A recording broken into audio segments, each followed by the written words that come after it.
শুভ সকাল বন্ধুরা, সবাই কেমন আছেন? সকাল সকাল আবার আরেকটি নতুন ভিডিও নিয়ে আমি আপনাদের মাঝে হাজির হলাম। আপনারা দেখতে পাচ্ছেন এটা একটা পাওয়ার টিলারের গিয়ার বক্স। এই গিয়ার বক্সের এখানে একটা চাপা লাগানো থাকে। এই চারটি নাটের প্যাঁচ কেটে গিয়েছিল, তো বন্ধুরা আমি প্যাঁচটি ঠিক করে দিলাম।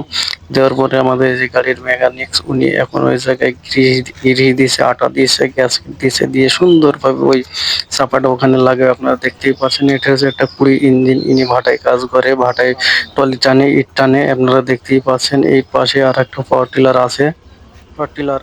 এই যে এটা দেখতে পাচ্ছেন, এটাও 20 ইঞ্জিন, 20 সাইপিং ইঞ্জিন টলি যাকে বলে। এটা ভাটায় আপনার ইট বওয়ানোর কাজে ব্যবহার হয়, বিভিন্ন কৃষি কাজে ব্যবহার উপযোগী।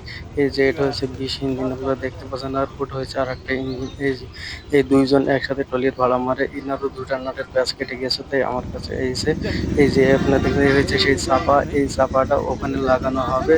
যে চারটি নাটের আমি প্যাচ করেছি সেটা। আর এটা হয়েছে গ্যাসকেট। এই গ্যাসকেটটা ওখানে দেবো, দেওয়ার পরে চাপা লাগানো হবে।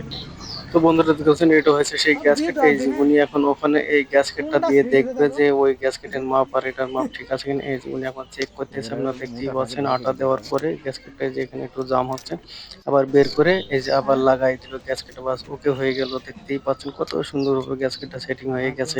তো বন্ধুরা আপনারা ভিডিওটা দেখতে থাকুন, আশা করি অবশ্যই আপনাদের ভালো লাগবে। এবারে যে চাপাটা দিয়ে ওখানে লাগাই দিলে এই যে সুন্দরভাবে সেটিং হলো। তো বন্ধুরা ভিডিওটা যদি আপনাদের ভালো লাগে অবশ্যই লাইক, কমেন্ট, শেয়ার করবেন। ধন্যবাদ আপনাদেরকে।